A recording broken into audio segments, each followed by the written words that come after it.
लाल button दबाकर subscribe कर लीजिए और बगल में जो घंटा है उसको दबाकर ऑल नोटिफिकेशन ऑन कर लीजिए ताकि हमारा वीडियो सबसे पहले आपके मोबाइल में चला जाए।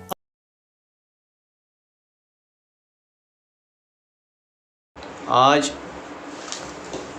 उत्तर प्रदेश में पूरे महिला सशक्तिकरण के नाम पर हर ज़िले, हर नगर, हर गांव के चौराहे पे बड़ी बड़ी होर्डिंग लगी हैं कि महिला सशक्तिकरण किया जा रहा है,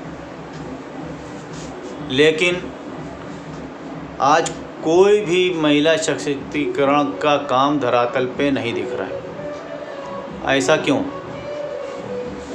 मुन्ना सिंह जी, महिला सशक्तिकरण के लिए सरकार जो कदम उठा रही है क्या वो काफ़ी हैं या धरातल पे वो दिख रहे हैं? क्या पोजीशन है? देखिए, महिलाओं की सुरक्षा के लिए सरकार की बहुत सी योजनाएं हैं। इससे पहले भी सरकारें रही हैं, वो भी महिलाओं के लिए बहुत कुछ करने का प्रयास किया है और आज भी सरकार महिलाओं की सुरक्षा के लिए प्रयासरत है, लेकिन वो आज भी धरातल पर नहीं दिखाई पड़ रहा है। उसका कारण ये है कि एक तो अशिक्षा, अपने यहाँ महिलाओं को अपने अधिकारों का ज्ञान नहीं है और वो सही माने में जो महिलाओं की योजनाएं हैं उनका लाभ वो नहीं ले पाती हैं और वो अपनी परेशानी को, अपने प्रताड़ना को, अपने अत्याचार को समाज में नहीं बोल पाती हैं। क्योंकि आज हमारे समाज में, हमारे हिंदुस्तान में शुरू से ले लीजिए, इतिहास गवाह है कि महिलाओं को सदा दबाया जाता आया है और वो आज भी खुलकर सामने नहीं आ पा रही हैं। ये उसका परिणाम है कि उनके ऊपर अत्याचार होते रहते हैं और वो खुल करके अपनी बात को नहीं कह पाती हैं। इसलिए आज भी वो समाज में दूसरे नंबर पर ही गिनी जाती हैं और उनको आज भी समाज बराबरी का दर्जा नहीं देता है। इसका मुख्य कारण यही है। और दूसरा कारण ये है कि हमारी मानसिकता, आज समाज में जो पुरुष वर्ग है वो महिलाओं को बराबरी का दर्जा नहीं देना चाहता है। लंबी चौड़ी बातें तो सभी करते हैं, समाज में बैठ करके दूसरे को समझाने का प्रयास तो बहुत करते हैं, लेकिन उसका खुद अपने ऊपर लागू नहीं करते हैं। जबकि आवश्यकता इस बात की है कि मनुष्य को अपने विचार को बदलना पड़ेगा और अपने व्यवहार को, आचरण को बदल करके महिलाओं को बराबर का सम्मान देना पड़ेगा। तभी ये संभव है कि महिलाओं को बराबर का दर्जा मिल सके।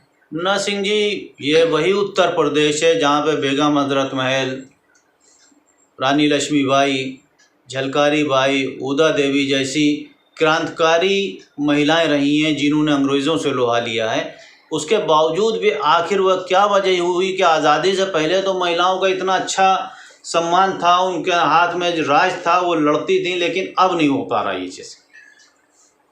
उस समय भी ये महिलाओं ने विरोध किया, विरोध में तलवार उठाई और जंग में बराबर हिस्सेदारी निभाई और शासन भी किया है। जिनके नाम आपने गिनाए हैं ये शासक रही हैं और इन लोगों ने अंग्रेज़ों के खिलाफ, विरोधियों के खिलाफ मैदान में बराबर का लोहा लिया है और उसमें पुरुषों को भी इन्होंने पीछे छोड़ दिया है। लेकिन ये एक उदाहरण बनकर ही रह गए। आज भी महिलाएं हैं ऐसी जो अपनी बात को समाज में उठाती हैं, जो सामाजिक संगठन भी चला रही हैं महिलाओं के लिए और वो महिलाओं की आवाज़ को उठाती हैं। लेकिन ये बहुसंख्यक समाज ऐसा है महिलाओं का जो अपनी बात को खुल करके वो समाज में नहीं बोल पाता है, जिसका कारण ये है कि पुरुषों का मनोबल बढ़ता है और उनके ऊपर अत्याचार बढ़ते जाते हैं। लाल बटन दबाकर सब्सक्राइब कर लीजिए और बगल में जो घंटा है उसको दबाकर ऑल नोटिफिकेशन ऑन कर लीजिए ताकि हमारा वीडियो सबसे पहले आपके मोबाइल में चला जाए।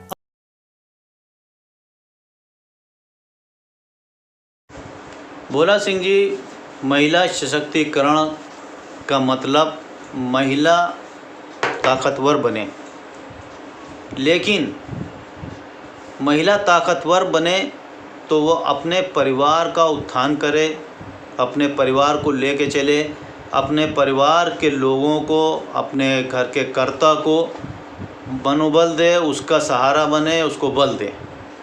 लेकिन महिला सशक्तिकरण का जो एक माने देखा जाता है, लोग सोचते हैं कि महिला को सशक्तिकरण करने के लिए, उनको सशक्त बनाने के लिए जब हम कर देंगे तो वो हावी होने लगती परिवार पे।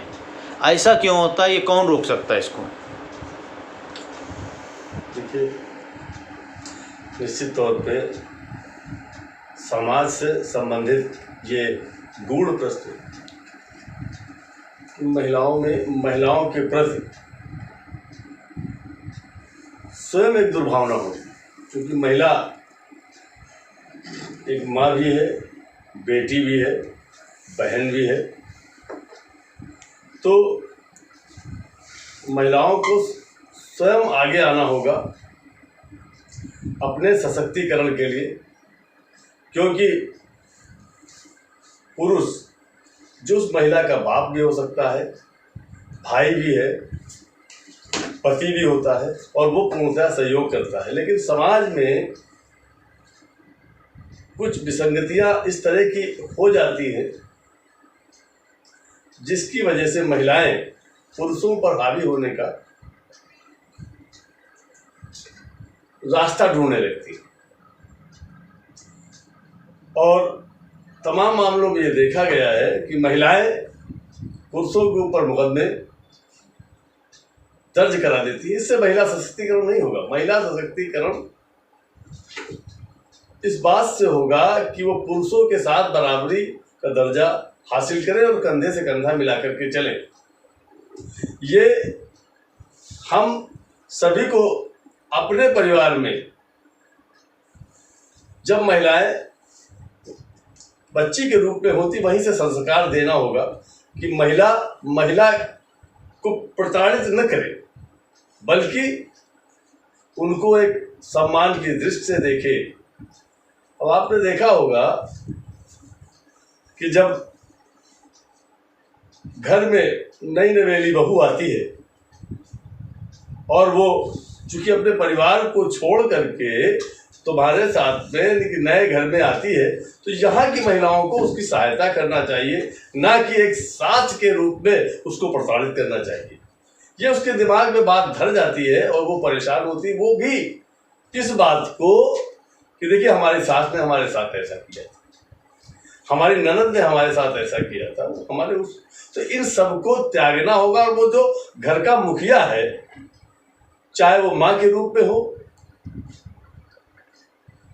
चाहे वो पिता के रूप में, उनको ये संस्कार देना पड़ेगा कि महिला को सम्मान देना पड़ेगा।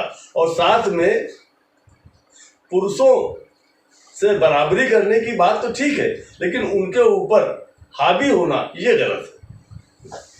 बोला जी, क्या ऐसा नहीं लगता है कि अशिक्षा, जैसे मुन्ना सिंह जी ने कहा, अशिक्षा बड़ा एक कारण है।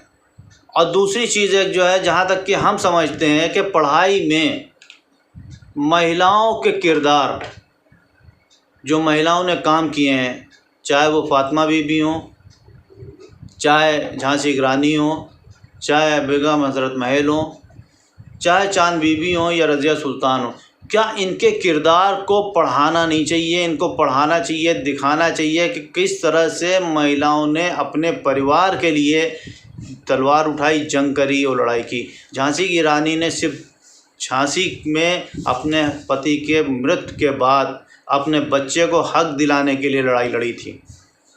तो क्या ये चीज़ें नहीं पढ़ाना चाहिए, कोर्स में लाना चाहिए? जबकि अभी नवरात्र चल रहे हैं, नवरात्र में 9 दिन नवरात्र होते हैं और 9 दिन में देखिए महिला के 9 रूप दिखते हैं। वही दुर्गा है, वही अन्नपूर्णा है, वही सरस्वती है, वही कालीवंती है, वही जो है चंडी का रूप धारण करती, सारे रूप उसके पास हैं। तो क्या ये पढ़ाना नहीं चाहिए कि पढ़ाई इसको कराई जाए, महिला का जो किरदार दिखाया जाए कि कोर्स में रखा जाए, शुरुआत से पढ़ाई कराई जाए इसकी?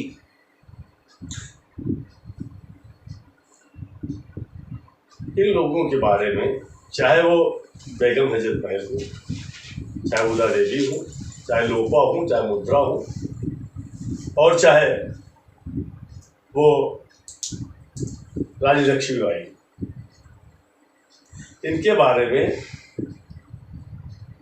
शिक्षा में पढ़ाने की आवश्यकता है।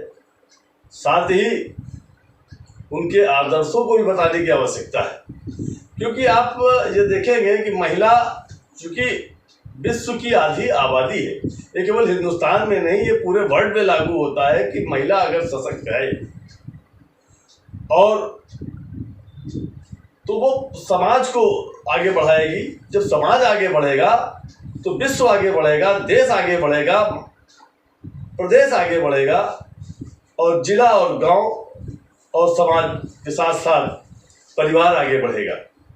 तो ये पढ़ाया जाना आवश्यक है। और मैं बताऊं कि आपको महिला सशक्तिकरण के लिए मैं समझता हूं कि मिलिट्री में, फोर्स में उनको जगह दी जानी चाहिए। उनके साथ ये नहीं किया जाना चाहिए कि साहब में महिला है, कोमल है, इसलिए नहीं कर सकती।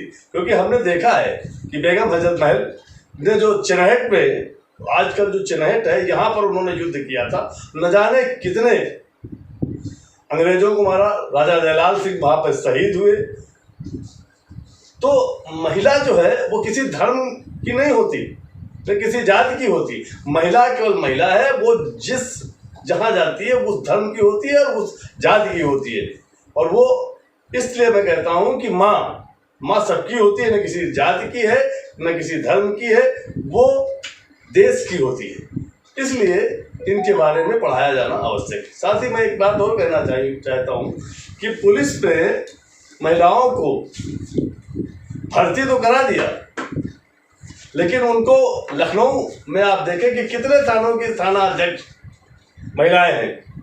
मेरे ख्याल से केवल महिला थाना को छोड़ करके अन्य थानों में महिलाएं जो है थाना अध्यक्ष नहीं। साथ ही डीएम, डिस्ट्रिक्ट मजिस्ट्रेट देख लीजिए। जो उत्तर प्रदेश में सरकार में महिलाओं को, वर्तमान सरकार भारतीय जनता पार्टी की सरकार जो है, इसने कितने जिलों को महिलाओं के पद से डीएम के रूप में सुशोभित किया। मैं समझता हूं कि बहुत ही कम, नगण्य संख्या होगी। इसलिए सरकार को भी इस मामले में चाहिए कि थानों में महिला थाना अध्यक्ष, जिलों में डीएम, और तमाम यूनिवर्सिटीज़ आप देख लीजिए, वहाँ वाइस चांसलर कितनी है, महिलाएं नहीं हैं। तो ये प्रश्न चिन्ह की उनमें योग्यता कम है, तो योग्यता कम नहीं है, योग्यता बहुत है, लेकिन उसको आगे लाने की ज़रूरत है। साथ साथ महिलाओं को भी ये सोचना होगा कि हमें अपने अधिकार के लिए आगे आना होगा, और उसमें पुरुषों को, पुरुष उस महिला का भाई भी हो सकता है, पिता भी है, पति भी है, इनको भी सहयोग करना होगा, तभी महिला सशक्तिकरण सफल हो। लाल बटन दबाकर सब्सक्राइब कर लीजिए और बगल में जो घंटा है उसको दबाकर ऑल नोटिफिकेशन ऑन कर लीजिए, ताकि हमारा वीडियो सबसे पहले आपके मोबाइल में चला जाए। आखिर क्या वजह है कि इतना पैसा खर्च करने के बावजूद नारी सशक्तिकरण पर कोई असर नहीं हुआ, ना महिलाओं को उनका अधिकार उतना मिल पा रहा है, ना ही महिलाओं को किसी तरह का वो सम्मान मिल रहा है। धन्यवाद, आपने हमें इस मंच पर आमंत्रित किया और बोलने का मौका दिया है। क्योंकि मैं एक महिला हूँ, इसलिए महिला सशक्तिकरण पर मैं ज़्यादा इस चीज़ को आगे लाना चाहूँगी और इस बात को चर्चा का विषय भी बनाना चाहूँगी, क्योंकि हम लोग हमेशा से यही रहे कि महिलाओं की भागीदारी पूरे पुरुष समाज में आधी है। जितना पुरुष इस समाज को आगे बढ़ाने में आगे आते हैं, उतना ही महिलाओं की भी भागीदारी, बल्कि यूँ कहना चाहिए कि महिलाएं जो हैं वो देश के लिए और घर के लिए पुरुषों से ज़्यादा काम करती हैं। क्योंकि कुछ महिलाएं ऐसी भी हैं जो बाहर भी काम करती हैं और घर को भी देखती हैं और बच्चों को भी देखती हैं। तो जो बच्चे हमारे हैं वो देश का भविष्य हैं, उसके लिए वो बहुत उनकी यात्रा जो ये जीवन वाली है वो ज़्यादा लंबी और कठिन है। इसी के साथ ही हम एक चीज़ ये कहना चाहेंगे कि अपने मौजूदा सरकार से मेरी अपील भी है कि देश मेरा जल रहा है, आग लगी है सीने में, देश मेरा जल रहा है, आग लगी है सीने में, हुक्मरां सब व्यस्त दिखे हैं खून गरीब का पीने में, तो राम मंदिर या बाबरी का पक्ष नहीं मैं लाई हूँ, घायल भारत चीख रहा है, चीख सुनाने आई हूँ। मन में हो विश्वास तो हम इतिहास बदलेंगे, हम कल की बात नहीं करते, हम आज बदलेंगे। महिला सशक्तिकरण यानी महिलाओं की आध्यात्मिक, राजनैतिक, सांस्कृतिक, आर्थिक और सामाजिक स्थिति में जो उनकी शक्ति है उसको सुधार करना और उसके आगे बढ़ाने का काम है, यही इसका मेन मकसद है। इसकी शुरुआत संयुक्त राष्ट्र संघ ने 8 मार्च 1975 में की थी और नैरोबी में इसका अंतर्राष्ट्रीय महिला सम्मेलन भी हुआ था जो 1985 में हुआ था। महिला सशक्तिकरण पर पहला सम्मेलन नैरोबी में हुआ था। यत्र नार्यस्तु पूज्यन्ते रमन्ते तत्र देवता, अर्थात जिस देश में नारी की पूजा होती है वहाँ पर देवता वास करते हैं, देवता का निवास होता है। वो कभी बेटी के रूप में, कभी पत्नी के रूप में और कभी माँ के रूप में विश्व का सृजन करती है। किसी समाज को जागृत करने के लिए महिलाओं को उठाना, ऊपर उठाना, उनको आगे बढ़ाना, ये एक बहुत ज़रूरी कार्य है। उनको जागृत करना एक बहुत ज़रूरी कार्य है। जब वो अपना एक कदम आगे बढ़ाती हैं तो उनका परिवार एक कदम आगे बढ़ता है, उनका गांव आगे बढ़ता है और पूरा राष्ट्र तरक्की की तरफ उन्मुख होता है, प्रखर होता है। इसी के साथ ही हम ये बात कहेंगे कि महिला सशक्तिकरण के लिए दिए गए जो अधिकार हमारे लिए हैं, बनाए गए हैं, जो कानून बनाए गए हैं, उनमें चूँकि हम लोग पुरुष प्रधान समाज में रहते हैं तो वहाँ पर महिलाओं की जो भागीदारी है वो 50% की है। तो जो हमारे लिए जो अधिकार बनाए गए हैं उनमें हम यही कहेंगे कि जो अधिकार है उनमें है समान वेतन का अधिकार। अगर कोई महिला जॉब कर रही, नौकरी कर रही है तो उसको समान अधिकार होना चाहिए। उसमें कार्यस्थल में जो उत्पीड़न होता है उसमें उसके खिलाफ कानून होना चाहिए। कन्या भ्रूण हत्या का भी कानून है, संपत्ति पर अधिकार का भी कानून है। और इन सब चीज़ों में जो मेन मुद्दा निकल करके आता है कि अगर किसी महिला के साथ कुछ दुराचार होता है, दुर्व्यवहार होता है और उसकी हम निष्पक्ष जांच कराना चाहें तो वहाँ पर उसकी गरिमा और शालीनता को भी बरकरार रखना चाहिए। और इसके लिए हमें या तो किसी महिला को उसके संग रखना चाहिए या जो उसका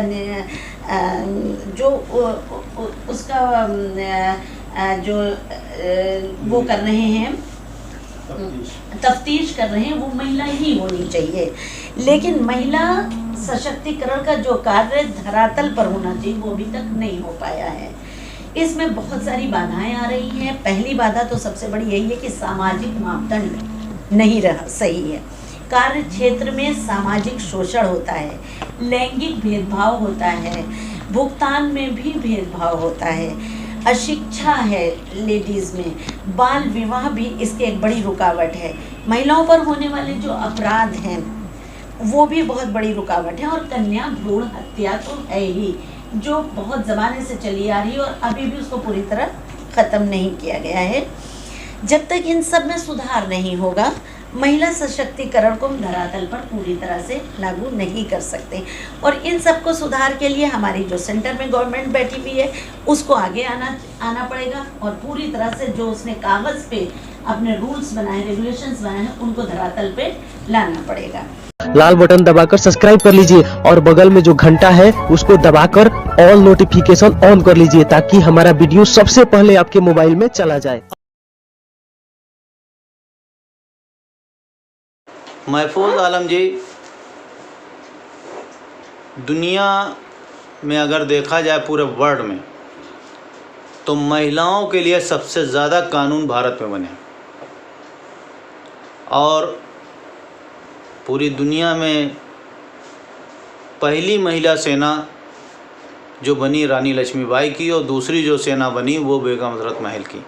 और दोनों ने जो है बहुत बड़ा काम किया, अंग्रेज़ों के छक्के छुड़ा दिए।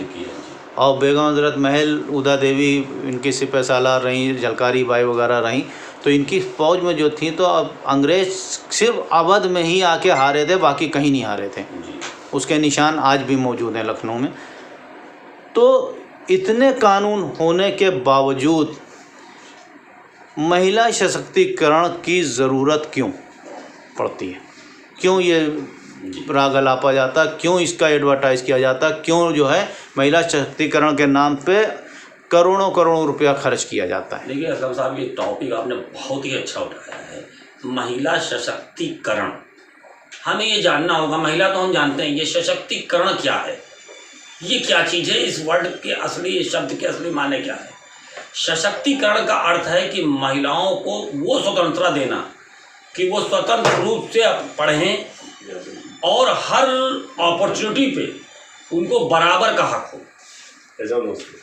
आज़ादी के पहले को छोड़िए, अब आज़ादी के बाद आइए, जब संविधान हमारा बना, आज़ादी के बाद 1950 में लागू हुआ, तो संविधान में सबको बराबरी का हक दिया गया, समानता का अधिकार दिया गया आर्टिकल 14 में, और ये कहा गया समाज सब विधि के समक्ष सब बराबर हैं।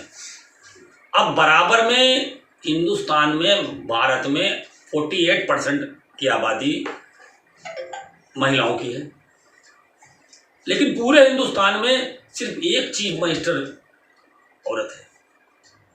सारे हिंदुस्तान के जितने भी मुख्यमंत्री हैं, एक मुख्यमंत्री है।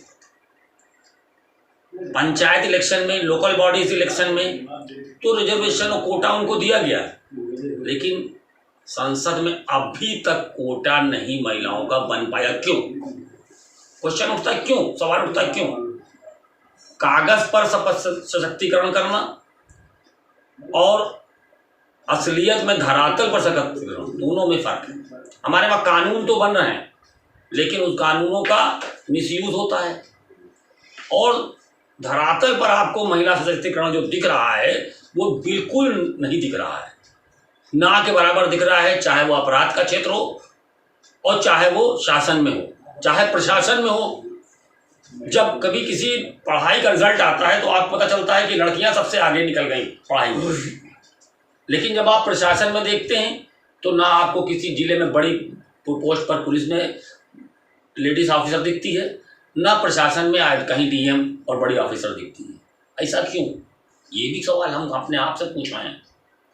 तो हम ये देखते हैं कि पाकिस्तान जैसा देश जो छोटा सा है, हमारे एक सूबे के बराबर है, वहाँ पर 2002 से 17% जो है रिजर्वेशन दिया गया महिलाओं। फ्रांस, साउथ कोरिया और नेपाल में 50% टिकट महिलाओं को ही दिए जाते हैं। हमारे वहाँ अभी रिजर्वेशन संसद में लागू नहीं है। मैंने अभी कहा, हम किस सशक्तिकरण की बात कर रहे हैं हम साहब? किताबी सशक्तिकरण की, बैनर पोस्टर सशक्तिकरण की, या 74 साल हो गए आज़ादी के, हम 50% महिलाओं को शासन, प्रशासन और विधायिका, न्यायपालिका में नहीं ला पाए? इसमें किसकी गलती है? हमारी अपनी गलती। हम कानून बनाना तो संसद में बैठ के बहुत आसान है, लेकिन कानून का एग्जीक्यूशन, मैं लगातार कहता हूं कि किसी भी कानून का एग्जीक्यूशन या निष्पादन होना धरातल पर बहुत आवश्यक होता है। और आपने अभी कहा कि हमारे वहाँ सबसे ज़्यादा कानून बने, लेकिन उन कानूनों का धरातल पर कोई भी निष्पादन, एग्जीक्यूशन आज तक नहीं हो रहा है, जिसकी वजह से आप ये देख रहे हैं कि महिलाओं पर अत्याचार बढ़ रहा है और महिलाओं पर अपराध भी हो रहा है। क्यों हो रहा है? इसलिए हो रहा है कि सबसे पहला फैक्टर जो किसी को सशक्त बनाने का होता है वो शिक्षा होता है। इस बात से हम पूरी तरीके से सहमत हैं। और शिक्षा में महिलाएं हैं, आगे आती हैं, लेकिन उनको मौका नहीं दिया जाता। हमारे देश के पहले प्रधानमंत्री ने कहा था कि किसी एक व्यक्ति को शिक्षित करने का मतलब, किसी पुरुष को एक शिक्षित करने का मतलब साफ होता है कि एक व्यक्ति को शिक्षित करना, और किसी महिला को शिक्षित करने का मतलब होता है परिवार को शिक्षित करना, क्योंकि वो परिवार चलाती और वो पूरे परिवार को लेकर चलती। लेकिन शिक्षा के स्तर कितना गिरा हुआ है अभी तक। कानून बनाने से कुछ नहीं होता, कानून का निष्पादन बहुत जरूरी है। और वो निष्पादन मैं लगातार कहता आता हूँ, निष्पादन कराने, एग्जीक्यूशन, कानून का एग्जीक्यूशन कराने का काम विधायिका का भी नहीं है, न्यायपालिका का भी नहीं है, वो कार्यपालिका का है। और कार्यपालिका हमारे वहाँ किसी भी कानून का निष्पादन पूरी तरह सही तरीके से करने में पूरी तरह फेल्योर लगातार है। इसी वजह से किसी कानून का असर नहीं दिखता है आपको, कि किसी कानून का असर दिखे। तो इसलिए ये आपको सशक्तिकरण बोर्डों पर दिख रहा है, बैनरों पर दिख रहा है, पोस्टरों में दिख रहा है, लेकिन धरातल पर आपको क्या दिख रहा है कि कहीं पर हमेशा महिलाएं दबाई जा रही हैं, हमेशा महिलाएं कुचली जा रही हैं, और हम उनको बहुत ही आसानी से आज़ादी के 74 साल बाद अबला की संज्ञा से पुकारते हैं। यानी वो अबला हैं, 48% पॉपुलेशन अबला है और बाकी 52% पॉपुलेशन बलशाली है। ये हम अपनी जबान से कहते हैं। जब उनको अबला कहते हैं तो ये मान लेते हैं कि 52% पॉपुलेशन बलशाली है और 48% पॉपुलेशन अबला है। हम क्यों मानते हैं उसको अबला? हम उसको बलशाली बनाने का प्रयत्न नहीं करते हैं। यही हमारी बात। बहुत लंबी हो जाएगी।